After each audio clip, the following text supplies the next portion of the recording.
विद्यार्थी मित्रांनो नमस्कार। आज आपण BA सेकंड इयर सेमिस्टर 3च्या दुसऱ्या तासाला प्रारंभ करणार आहोत।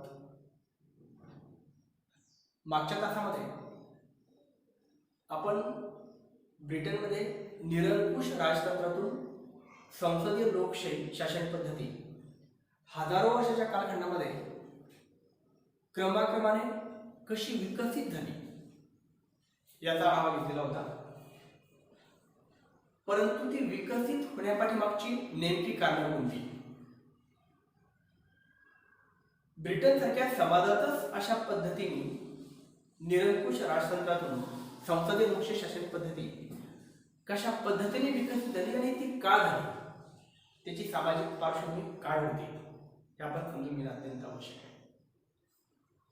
अभ्यासांती अनेक अभ्यासकांनी त्याची जी कारणं सांगितलेली आहेत त्यामध्ये पहिलं कारण आहे की ब्रिटिश समाज हा सुसंस्कृत परंतु पुराण मतवादी स्वभावाचा आहे, म्हणून निरंकुश राजतंत्रातून संसदीय लोकशाही शासन पद्धतीचा विकास तिथे होऊ शकला आणि म्हणून ब्रिटनला एक स्वतंत्र ओळख मिळाली की ब्रिटन हा लोकशाही शासन पद्धतीचा जन्मदात्री आहे।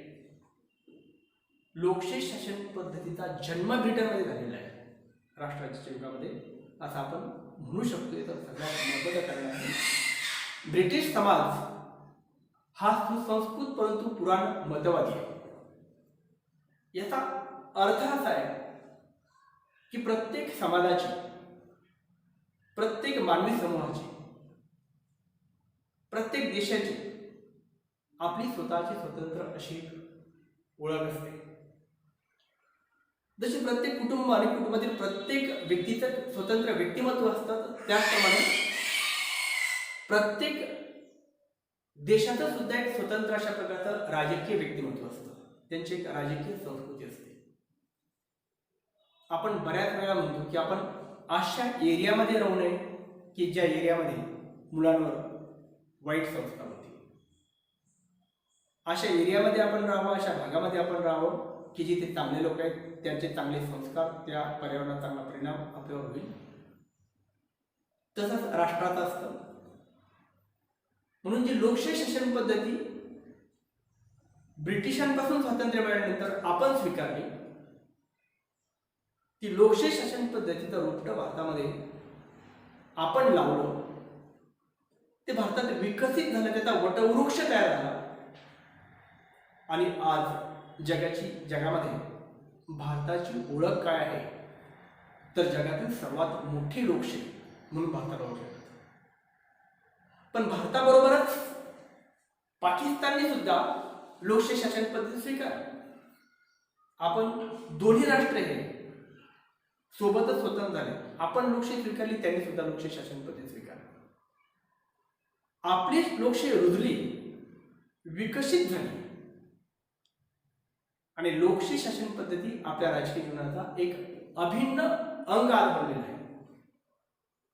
पण आपल्या शेजारी असलेला पाकिस्तान आपल्यातूनच वेगळं झालेला आपला एक भावंड आहे, आपला तो एक भाऊ आहे, पण तिथे लोकशाही शासन पद्धती त्यांनी स्वीकारल्यानंतर ती रुजली नाही, विकसित झाली नाही। जर आपण 1947 पासून आजपर्यंत पाकिस्तानचा इतिहास अभ्यासला राजकीय, तर आपल्याला लक्षात येईल की लोकशाहीचा गळा घोटून तिथे हुकुमशाही अस्तित्वात आली। जनरल परवेज मुशर्रफने सत्ता तिथे हाती घेतली, आयुब खानने सत्ता हाती घेतली, लष्कर प्रमुखांनी सत्ता हाती घेतली, लोकशाहीचा गळा घोटला गेला। जनतेने काही नाही म्हटलं, जनता रस्त्यावर पण नाही उतरली, जनतेने स्वीकारलं, कारण त्यांची राजकीय संस्कृती तशी, त्यांचे संस्कार तसे राष्ट्रीय स्वरूपाचे। पण त्याचीच तुलना भारतातल्या एका कालखंडाशी करा की 1975 मध्ये तत्कालीन पंतप्रधान श्रीमती इंदिरा गांधींनी कारण नसताना आणीबाणी लावली, तर इंदिरा गांधींच्या या हुकुमशाही विरोधात भारतातील कोट्यावधी जनता रस्त्यावर उतरली। रस्त्यावर उतरून त्यांनी प्रचंड विरोध इंदिरा गांधींच्या या हुकुमशाही प्रवृत्तीला केला देशातले तुरुंग खचाखच भरले. प्रसारमाध्यमावर बॅन आले, कारण प्रसारमाध्यमं सुद्धा इंदिरा गांधींच्या हुकुमशाहीच्या विरोधात लिहित होती, जनजागृती करत होती. त्याचा परिणाम काय झाला? केवळ जनता रस्त्यावर नाही उतरली, तर आणीबाणी उठवल्यानंतर ज्या निवडणुका झाल्या त्या निवडणुकीमध्ये इंदिरा गांधींचा स्वतःचा पराभव झाला, काँग्रेस पक्षाची वाताहत झाली आणि इंदिरा गांधींच्या हुकुमशाहीला विरोध करणाऱ्या ज्या अपोजिशन पार्टीला त्या सत्तेत आल्या. याचा अर्थ असा आहे की भारतातील जनमानसामध्ये लोकशाही शासन पद्धती संस्काराच्या स्वरूपात इतकी रुजली की आता इथलं लोकशाहीचं रोपटं उखडणं अशक्य आहे. पाकिस्तान मात्र ते होऊ शकतं, कारण आपली पॉलिटिकल कल्चर वेगळी आहे, त्यांची पॉलिटिकल कल्चर वेगळी आहे. अशी स्वतंत्र अशी पॉलिटिकल कल्चर ही ब्रिटनची, किंबहुना ब्रिटनची जी पॉलिटिकल कल्चर आहे ती जगातील कोणत्याही राष्ट्रापेक्षा वेगळी अशा प्रकारची, आणि म्हणून तिथे निरंकुश राष्ट्रांतून लोकशाही शासन पद्धती विकास होऊ शकते. म्हणून तिथल्या सामाजिक जीवनाचा एक वैशिष्ट्य, एक पैलू म्हणून आपण ब्रिटिश जनतेचा, ब्रिटिश समाजाचा सुसंस्कृतपणा आणि त्यांचा पुराणमतवादी स्वभाव, यामुळे ब्रिटनमध्ये लोकशाही शासन पद्धती विकसित होऊ शकली असं मी तुम्हाला म्हटलं, असं अभ्यासकांचं मत आहे. मग पुराणमतवाद आणि सुसंस्कृतपणा हे दोन्ही शब्द विरोधाभासी वाटतात, परंतु एकत्र आलेले आहेत. पुराणमतवाद म्हणजे समाजातील लोकांचा, ब्रिटनमधील लोकांचा असा स्वभाव की जे परंपरावादी आहे, जुन्या रूढी, जुन्या परंपरा ते सोडायला तयार नाही. त्यांनाही ते जोपासतात, पण त्यांना जोपासत असताना नवपरिवर्तनही स्वीकारतात. म्हणून बऱ्याच वेळेस आपण म्हणतो की आपण कितीही शिकलो तरी परंपरेनुसार आपण आपले सगळे परंपरागत विधी पार पाडतो. किती श्रीमंत झालो तरी परंपरेनुसार आपली विधी आपण पार पाडतो. आपण कितीही शिकलो तरी आपली भावना असेल, आपली श्रद्धा असेल तर ईश्वराची पूजा आपण करतो, ईश्वराची पूजा अर्चा आपण करतो, त्याची आराधना आपण करतो, कारण एक मानसिक शांती आपल्याला लाभते. तसंच ब्रिटिश जनतेचा स्वभाव हा पुराणमतवादी स्वरूपात आहे, म्हणजे जुन्या ज्या त्यांच्या परंपरा आहेत, जुना जो त्यांचा इतिहास आहे त्यांचा त्यांना अभिमान आहे, त्यांना पण त्यांना जोपावासं वाटतं, पण त्याचबरोबर काळानुसार अपेक्षित अशा प्रकारचा राजकीय जीवनातील बदल सुद्धा स्वीकारायला ते तयार आहे. म्हणून आजची कंडिशन अशी आहे की ब्रिटनमध्ये लोकशाही शासन पद्धती निर्माण झाली, परंतु राजतंत्र नष्ट झालेलं नाही. ब्रिटनचा राजा आजही वंश परंपरेने सत्तेवर येतो. ब्रिटनच्या पार्लमेंटचं हाऊस ऑफ लॉर्ड्स हे वरिष्ठ सभागृहातील 90% मेंबर्स हे आजही त्या सभागृहाचे वंश परंपरेने सदस्यत्व प्राप्त करतात.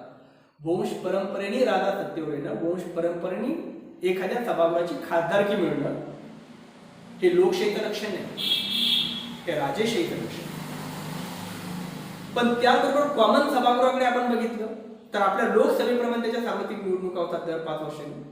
जनता बहुमताने त्यांना निवडून देतात आणि त्या सभागृहातील बहुमताच्या आधारावर सरकार बनतं.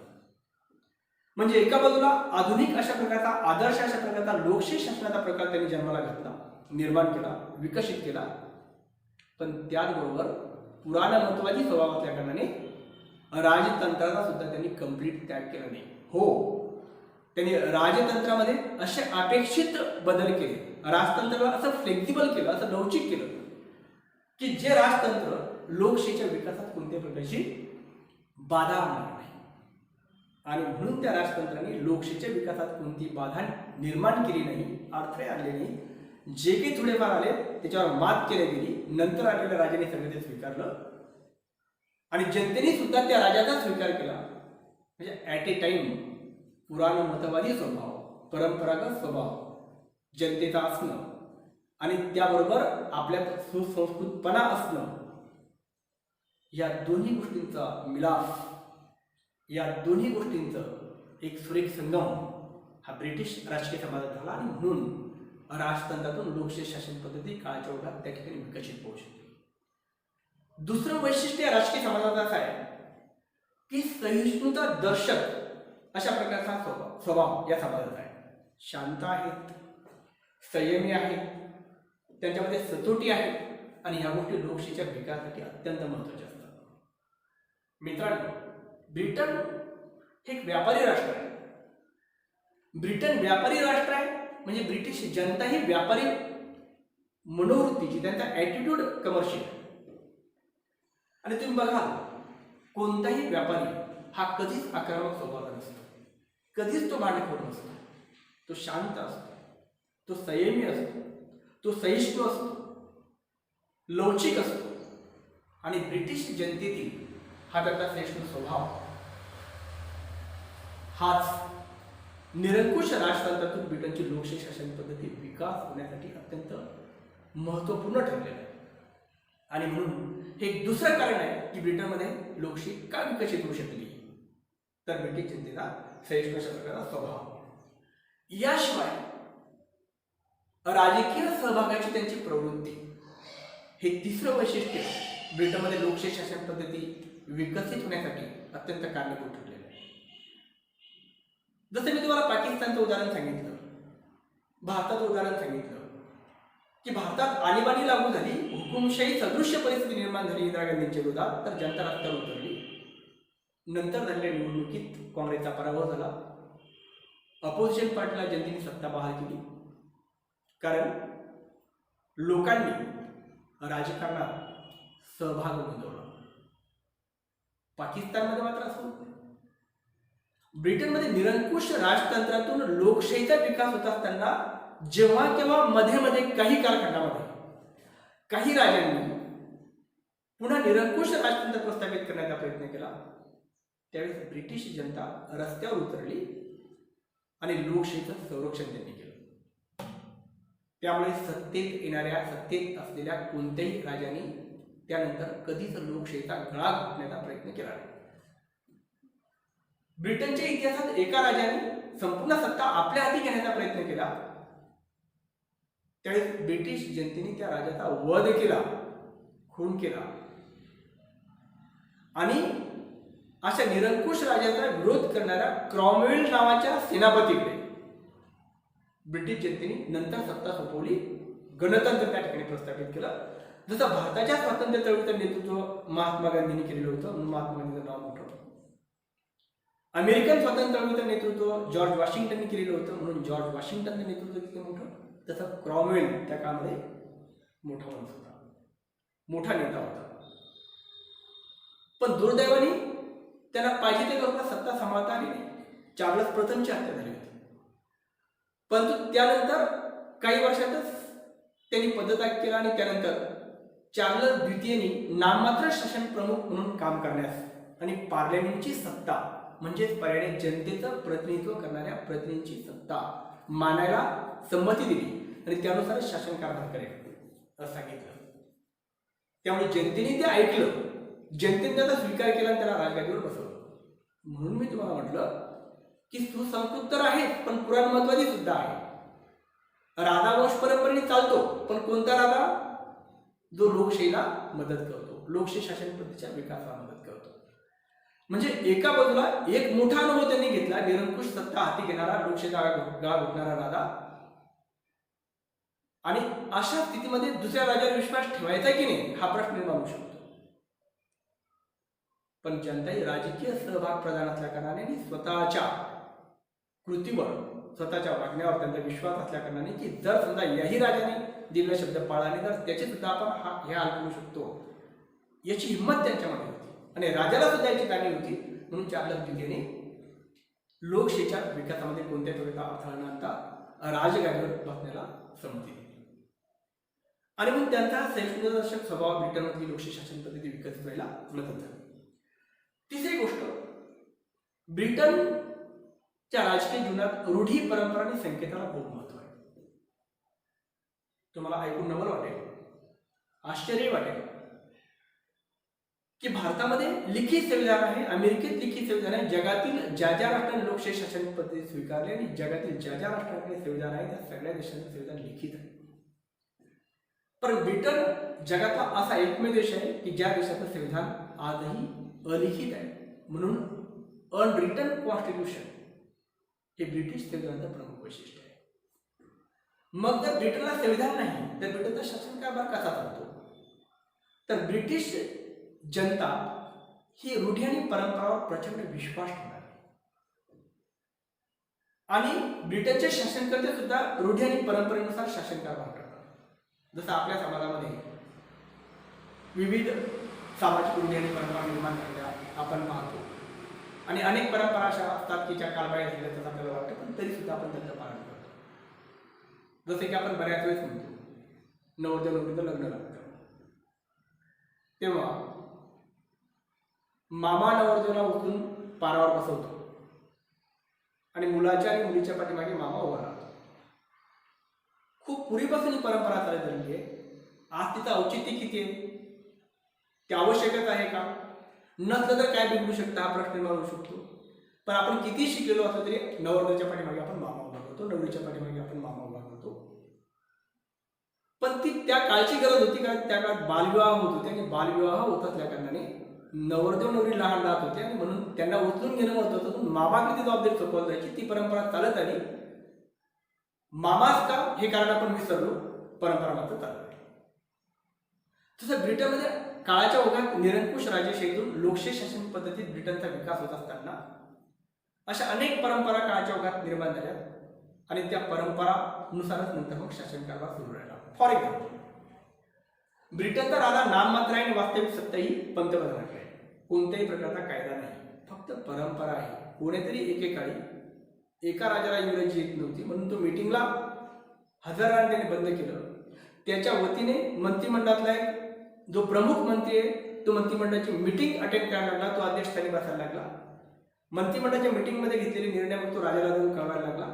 मंत्रिमंडळाच्या मीटिंगमध्ये घेतलेल्या निर्णयावर राजा हा फक्त संमतीदर्शक सही करून द्यायचा कारण त्याला इंग्रजी वाचता येत नव्हती आणि लिहिलेले निर्णय सर्व इंग्रजीत राहत होते. ज्या राजाला इंग्रजी येत नव्हती त्याचा कालांतराने मृत्यू झाला कधीतरी. मग नंतर येणाऱ्या राजाला मात्र इंग्रजी येत होती, पण म्हणून त्या राजाने असं नाही म्हटलं की आता मला इंग्रजी येते आणि मंत्रिमंडळाची मीटिंग मी अटेंड करतो, मी निर्णय वाचेन आणि मग सही करेन. नाही, मागच्या राजाची जी परंपरा निर्माण झालेली होती त्या परंपरेनुसार मंत्रिमंडळाकडे ते अधिकारी वर्ष दिले, त्यांनी खूप चांगलं काम केलं, चांगली परंपरा त्यांनी निर्माण केली, त्याच परंपरेनुसार शासन कारभार होईल. आणि मग राजा आजही जरी इंग्रजी येत असली तरी सुद्धा नाममात्र स्वरूपात सही करतो. ही राजकीय परंपरा त्या ठिकाणी निर्माण झाली. पंतप्रधानाचं पद हे सुद्धा राजकीय परंपरेतून निर्माण झालं. राजाला इंग्रजी येत नव्हती म्हणून दुसरा प्रमुख मंत्री तिथे बसला, तो मंत्रिमंडळाचा प्रमुख म्हणायला जाऊ लागला, त्याला पंतप्रधान म्हणायला जाऊ लागलं, म्हणून पंतप्रधान पद हे परंपरेतून निर्माण झालं. आजही कॉमन सभागृहाने पंतप्रधान किंवा मंत्रिमंडळावर अविश्वास ठराव पास केल्यानंतर मंत्रिमंडळाने राजीनामा दिला पाहिजे असा कोणताही कायदा ब्रिटनमध्ये नाही. अलिखित परंपरा आहे. नवरदेव नवरीच्या पाठीमागे मामाने उभं राहावं ही जशी अलिखित परंपरा आहे. आपल्या कुटुंबातील व्यक्ती एक्सपायर झाल्यानंतर तिला चिताग्नी तिच्या मुलाने दिला पाहिजे ही एक परंपरा आहे. थोडं चेंज होत आहे, मुलगी पण द्यायला लागली, काळाच्या नुसार काळाच्या ओघात बदलावं लागतं, परिवर्तन होतं. तसं तेव्हा परंपरा पडली की रॉबर्ट वॉलपोल हा प्रधानमंत्री म्हणून काम करत असताना एक आदर्श नेता, आदर्श पंतप्रधान तो काम करत असताना मंत्रिमंडळाने घेतलेल्या एका निर्णयाला संसदेने विरोध केला, तो ठराव नापास झाला. रॉबर्ट वॉलपोलला खूप वाईट वाटलं की जर संसदेचा माझ्या विश्वास नसेल तर या पंतप्रधान पदावर मी कशाला राहू, म्हणून त्यांनी राजाकडे राजीनामा दिला. पंतप्रधानांनी राजाकडे राजीनामा दिला, राजाने तो स्वीकारला, त्याचं पंतप्रधान पद केलं. त्याच्या मंत्रिमंडळातील मंत्र्यांनी म्हटलं की ज्या पंतप्रधानांनी आम्हाला सिलेक्ट केलं होतं तो पंतप्रधान सत्तेत नाही तर आम्ही सुद्धा सत्तेत नाही. तेव्हापासून टेन्शन निर्माण झाली की कॉमन सभागृहाने मंत्रिमंडळावर अविश्वास ठराव पास केला असेल तर मंत्रिमंडळाने राजीनामा दिला पाहिजे. तेव्हापासून परंपरा निर्माण झाली की पंतप्रधानाचा राजीनामा म्हणजे संपूर्ण मंत्रिमंडळाचा राजीनामा. अशा अनेक परंपरा राजकीय जीवनात आपल्याला ब्रिटनमध्ये सांगता येतील. ब्रिटनचा शासन कारभार आजही तुम्हाला आश्चर्य वाटेल की आजही तो 90% अलिखित परंपरेनुसार चालतो. कदाचित 10% काही कायदे फक्त पास केले असतील संसदेने, त्यांचा वापर होतो. म्हणून जगातील एकमेव अलिखित राज्यघटना म्हणून ती फेमस आहे. त्याचं कारण ब्रिटनच्या राष्ट्रीय जीवनात संकेत आणि परंपरांचं अत्यंत प्रामाणिकपणे पालन केलं जातं. आपल्याकडे मात्र एखादी गोष्ट प्रूव्ह होईपर्यंत आपण पद सोडत नाही, कारण आपल्याला नैतिकता खूप कमी आहे. आपल्याकडे आपली पॉलिटिकल कल्चर तशी आहे. ब्रिटनमध्ये मात्र आपल्याकडच्या पंतप्रधानांना असं म्हटलं की अलिखित परंपरा आहे, तुम्ही राजीनामा द्या, तर ते कायदा कुठे आहे. पण ब्रिटनचा पंतप्रधान ब्रिटनचा मंत्री असं म्हणू शकणार नाही. याचं कारण असं आहे की जर त्या पवित्र अशा प्रकारच्या नैतिक अशा प्रकारच्या परंपरेचं उल्लंघन जर त्या पंतप्रधान किंवा मंत्रिमंडळाने केलं तर ब्रिटनची जनता रस्त्यावर उतरेल. कारण मी तुम्हाला दुसरं वैशिष्ट्य सांगितलेलं आहे की ब्रिटिश जनता ही सहभाग प्रधान आहे. म्हणून या परंपरेनुसार अलिखित परंपरेनुसार ब्रिटनमध्ये लोकशाही शासन पद्धती विकसित व्हायला मदत झाली. दुसरी गोष्ट प्रादेशिक राष्ट्रवाद हा एक महत्वाचा घटक तिथे आहे. मी तुम्हाला सांगितलं की 4 प्रदेश म्हणून ग्रेट ब्रिटन, युनायटेड किंगडम म्हटलं. इंग्लंड, आयर्लंड, स्कॉटलंड आणि वेल्स असे 4 प्रदेश म्हणून, जसं आपलं जम्मू काश्मीर आहे, उत्तर प्रदेश आहे, असे 4 भाग म्हणून तिथे बनले. त्यातून बनले हे 4 प्रदेश एकत्र आले, पण त्यांच्यात मतभेद नाही. कारण प्रादेशिक राष्ट्रवाद त्यांच्यामध्ये एक प्रकारची आपुलकीची ऐक्याची भावना त्यांच्यामध्ये आहे. आयर्लंडच्या बाबतीत थोडे डिस्प्यूट्स जर सध्या सुरू आहेत. तो ठराव की फार झाला, सार्वत्रिक मतदान घेतलं गेलं, त्यामुळे आधी ब्रिटन टिकून आहे. महत्वाची गोष्ट म्हणजे व्यवस्थेप्रती जनतेची निष्ठा आणि श्रद्धा हा एक महत्वाचा मुद्दा आहे. एक महत्वाचं कारण आहे, महत्वाचा पैलू आहे. ब्रिटनमधलं राजतंत्र हे लोकशाहीकडे विकसित होत गेलं काळामध्ये. कारण आपल्या देशामध्ये जी राजकीय व्यवस्था विकसित होते आहे निरंकुश राजतंत्रातून लोकशाही शासन पद्धतीकडे, संसदीय लोकशाहीकडे, त्या विकसित होणाऱ्या राजकीय व्यवस्थेवर जनतेचा, ब्रिटिश जनतेची निष्ठा आहे, श्रद्धा आहे की ही जी पॉलिटिकल सिस्टीम आहे लोकशाहीची, हीच आमचं कल्याण करू शकते, हीच आमचा विकास करू शकते, हीच आमच्या राष्ट्राला प्रगतीपथावर नेऊ शकते, राजतंत्र नाही. आणि म्हणून आपण जी व्यवस्था स्वीकारलेली त्या व्यवस्थेवर निष्ठा असणं, तिच्यावर श्रद्धा असणं, हे त्या राष्ट्राचं प्रोग्रेसचं एक कारण असू शकतं. हे त्याचं यश आपण समजलं पाहिजे. अशा विविध कारणांनी ब्रिटनमध्ये लोकशाही शासन पद्धती ही राजतंत्रातून निर्माण झाली. मग राजतंत्रातून लोकशाही शासन पद्धती निर्माण झाली म्हणजे मग नेमकं राजतंत्र कधी, कुठून आणि कसं निर्माण झालं, आपण खूप असं इतिहासात नाही जाणार, तुम्हाला समजेल आणि काही प्रमुख गोष्टी लक्षात राहतील अशा स्वरूपात मी तुम्हाला सांगण्याचा प्रयत्न करतो की ब्रिटनच्या लोकशाही शासन पद्धतीचा विकासाचा कालखंड हा 1200 ते 1300 वर्षात सांगितला जातो. म्हणजे 1200 ते 1300 वर्षामध्ये ही लोकशाही शासन पद्धती निरंकुश राजतंत्र टू डेमोक्रेसी अशा प्रकारची विकसित झालेली आहे. ब्रिटिश गेल्यानंतर आपण लोकशाही स्वीकारली, त्यासाठी संविधान तयार केलं. 1946 ला 1946 ला स्टार्ट केलं, 1949 ला कम्प्लीट झालं. 2 वर्ष 11 महिने 18 दिवस संविधान निर्मितीचा कालखंड होता. 26 नोव्हेंबर 1949 ला आपलं संविधान तयार झालं.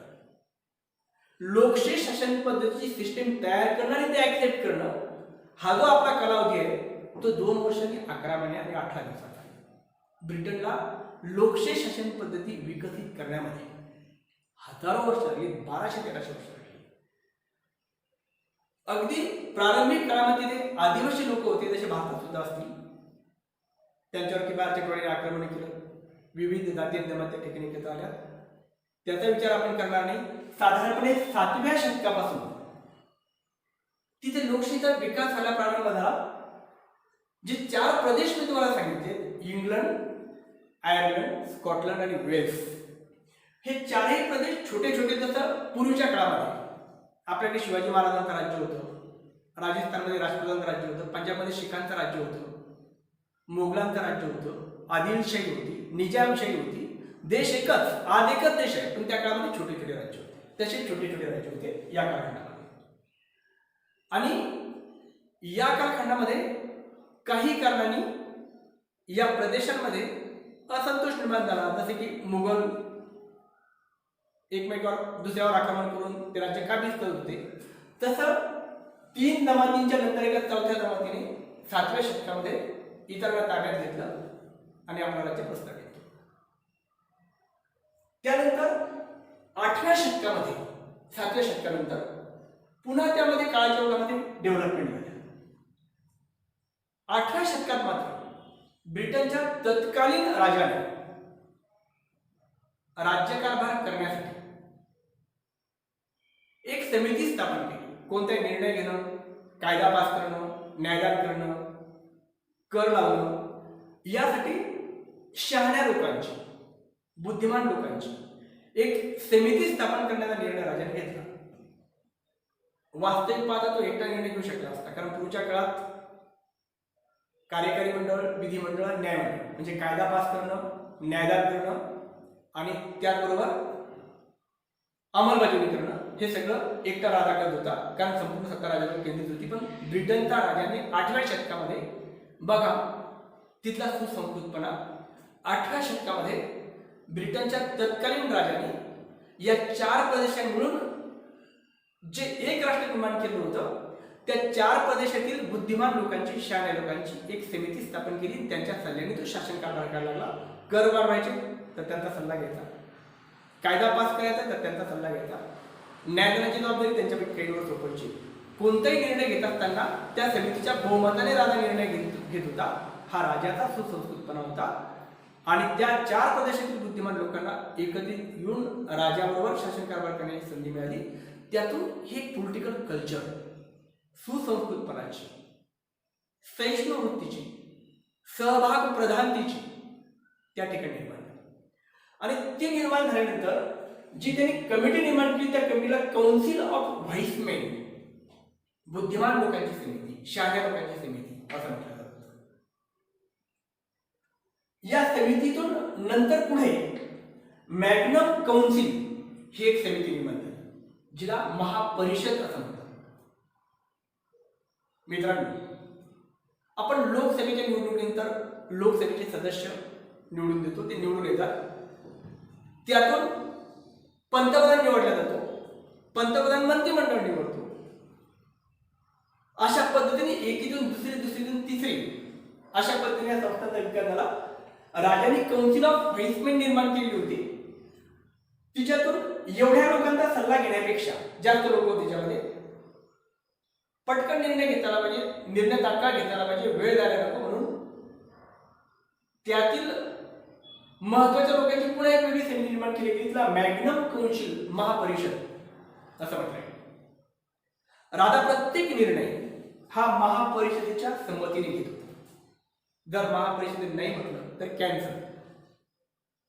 वास्तविक पाहता महापरिषदेपेक्षा राजा अधिक शक्तिशाली होता. परंतु ब्रिटिश समाजाचा काय वैशिष्ट्य बघितलं आपण? सुसंस्कृतपणा, सहिष्णू वृत्ती, त्या समाजाचा अंगभूत वैशिष्ट्य. आपण बऱ्याच वेळेस म्हणतो की एखादा समाज हा सहिष्णू असतो, तो शांत आहे. एखादा समाज हा आक्रमक म्हणून ओळखला, त्या समाजाचं वैशिष्ट्य असतं. तसं ब्रिटिश जनतेचं वैशिष्ट्य होतं. ब्रिटिश जनतेत ब्रिटनच्या राजाचा सुद्धा सहभाग होता. मॅग्नम काउन्सिल ही स्थापन झाली काळाच्या ओघामध्ये. पुढे मॅग्नम काउन्सिल मधून सुद्धा एक छोटी समिती तयार केली गेली, क्युरिया रेजिस असं म्हटलं गेलं तिला. आणि क्युरिया रेजिस मधून प्रिव्ही काउन्सिल हे निर्माण केले. पंतप्रधान आणि मंत्रिमंडळाने निर्णय घेतला असं आपण बऱ्याच वेळेस म्हणतो. नरेंद्र मोदींच्या मंत्रिमंडळात आपण असं गृहीत धरू की 60 मंत्री आहेत आणि त्या 60 मंत्र्यांसह नरेंद्र मोदी 61 लोक आहेत. पण मंत्रिमंडळाची मीटिंग होते असं आपण जेव्हा म्हणतो, तेव्हा 61 लोकांची मीटिंग नसते. मंत्रिमंडळाची मीटिंग म्हणजे कॅबिनेटची मीटिंग, आणि कॅबिनेटमध्ये हार्डली 7 ते 8 मंत्री असतात आणि प्राईम मिनिस्टर. सगळ्या मंत्रिमंडळाची मीटिंग क्वचित होते, पण कॅबिनेटची मीटिंग म्हणजे सगळ्या मंत्रिमंडळाची मीटिंग नाही. तसं काउन्सिल ऑफ व्हाईसमेन, त्यातून मॅग्नम काउन्सिल, काळाच्या गरजेनुसार क्युरिया रेजिस तयार झाली, त्यातून प्रिव्ही काउन्सिल तयार झाली. आणि आता तर असं म्हटलं जातं की कॅबिनेटची नाही, जर फास्ट निर्णय घ्यायचा असेल तर एखादा पंतप्रधान किचन कॅबिनेट सुद्धा तयार करतो, म्हणजे आपल्या मित्रांचा सल्ला घेऊन एखादा निर्णय घ्या. काळाच्या ओघामध्ये गरजेनुसार अशा संस्था निर्माण होतात. अशा पद्धतीने ब्रिटनच्या राजाने 7वं शतक, 8वं शतक, त्यानंतर 1200, 1314 म्हणजे 1300 मध्ये, 1400 मध्ये, 1500 मध्ये अशा काळाच्या ओघात 1700, 1800 काळाच्या ओघात या संस्था निर्माण होत गेल्या. आणि या संस्थांचा विकास होत असताना राजतंत्र जे होतं, निरंकुश राजतंत्र, राजाच्या पावर्स कमी होत गेल्या आणि पार्लमेंटच्या पॉवर्स वाढत गेल्या. का झालं असं? 1216 एक घटना घडली. तत्कालीन ब्रिटिश राजाने मॅग्नम कौन्सिल किंवा ट्युरियर एजिस यांचा सल्ला न घेता निर्णय घ्यायला प्रारंभ केला. सगळी सत्ता केंद्रित करण्याचा प्रयत्न केला. हुकुमशाही प्रवृत्ती वाढली. जनतेवर अन्याय आणि अत्याचार सुरू झाले. भरमसाठ कर वाढवणं सुरू झालं. कर देण्याची कॅपॅसिटी लोकांमध्ये नव्हती. पर्यायाने ब्रिटनमधील जमीनदार, सरंजामदार, व्यापारी एकत्र आले. त्यांनी एकत्र येऊन एक लढा उभारला. लढा उभारल्यानंतर ब्रिटनच्या राजाला रस्त्यावरून विरोध केला. ब्रिटनच्या राजाच्या लक्षात आलं तत्कालीन की वातावरण आपल्या अगेन्स्ट जात आहे, विरोधात जात आहे. म्हणून ब्रिटनच्या राजाने नमतं घेतलं, त्यांच्याशी कॉम्प्रोमाइज केली, त्यांच्या प्रतिनिधिमंडळाशी चर्चा केली आणि चर्चा केल्यानंतर सरंजामदार, जमीनदार, व्यापारी वर्ग हा जो श्रीमंत वर्ग आहे ब्रिटनमधला, की जो मॅग्नम कौन्सिल महापरिषदेच्या पाठीमागे उभा राहत होता, त्या वर्गाने एक निवेदन राजाला दिलं. ज्या निवेदनाच्या काही अटी अशा होत्या की महापरिषदेच्या संमतीशिवाय राजा कोणताही कर आकारू शकणार नाही. महापरिषदेच्या संमतीशिवाय राजा कोणताही निर्णय घेऊ शकणार नाही. वेळप्रसंगी राजाला पदच्युत करण्याचा अधिकार सुद्धा परिषदेला राहील. अशा प्रकारच्या अटी असलेले एक निवेदन राजाकडे दिलं आणि त्यांनी सांगितले की या निवेदनावर सही करा, ह्या आमच्या अटी मान्य करा, तर आम्ही आमचं आंदोलन पाठीमागे घेतो. राजाने काळाची गरज लक्षात घेतली, असंतोष लोकांचा लक्षात घेतला आणि पर्यायाने मॅग्ना कार्टा नावाचा जो जाहीरनामा आहे तो सँक्शन केला, त्याच्यावर सही केली 1215 मध्ये. 1215 मध्ये मॅग्ना कार्टा पास झाला तर हा लोकशाही शासन पद्धतीच्या विकासातला मैलाचा दगड ठरला. कारण राजाने आपल्यावर नियंत्रण घालून घेतली, राजाची सत्ता नियंत्रित झाली आणि महापरिषदेची म्हणजेच पर्यायाने भविष्यकाळात त्यातून जी पार्लमेंट निर्माण झाली, संसद निर्माण झाली, तिच्या सत्तांमध्ये वाढ होती. 1215 मध्ये घडलेल्या घटनेनंतर पुन्हा 1628 मध्ये अशीच काहीतरी प्रॉब्लेम क्रिएट झाले. त्यावेळेस पुन्हा 1215 सारखंच आंदोलन झालं आणि 1628 मध्ये बिल ऑफ राईट्स च्या अधिकार पत्रावर राजाने सही केली. पुन्हा राजाच्या सत्ता कमी झाल्या. राजाच्या सत्ता दिवसेंदिवस कमी होत होत्या. जसजशी राजेशाही कमकुवत होत तशी लोकशाही वाढत होती. सुरुवातीला लोकशाही शक्तिशाली होती, राजतंत्र शक्तिशाली होतं, लोकशाही कमकुवत होती.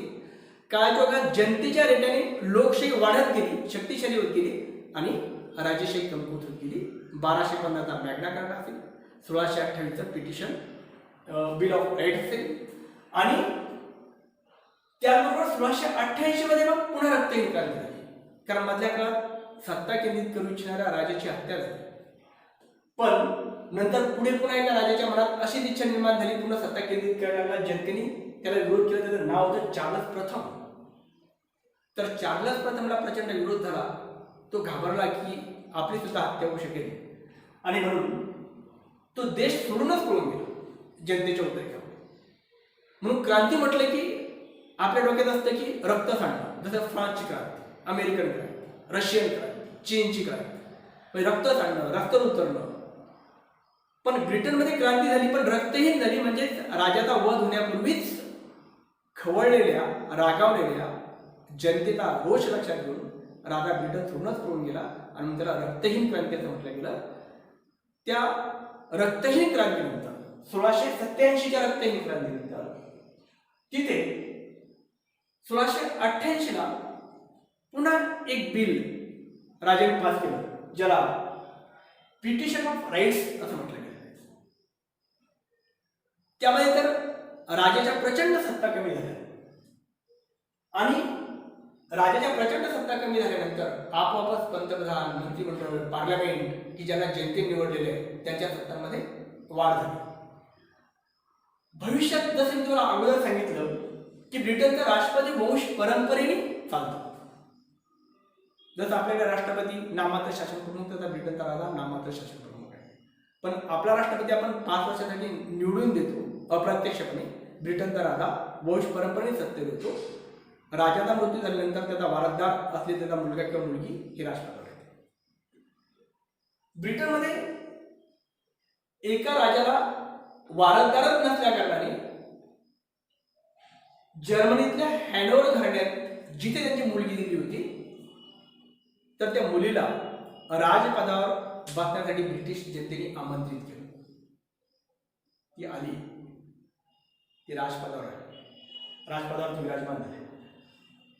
त्यानंतर त्यांचा जो वारसदार संपल्यानंतर पुन्हा वारसदार नसल्या कारणाने पुन्हा तिच्या चुलत बहिणीच्या भावाला राजपदावर बोलवण्यात आलं. त्याचं नाव होतं जॉर्ज प्रथम. तो तिथेच जन्माला जर्मनीतच वाढला. त्याला जर्मन भाषा येत होती, इंग्रजी भाषा येत नव्हती आणि म्हणून जसं मागाशी तुम्हाला सांगितलं तो मंत्रिमंडळाच्या मीटिंग अटेंड करत नव्हता.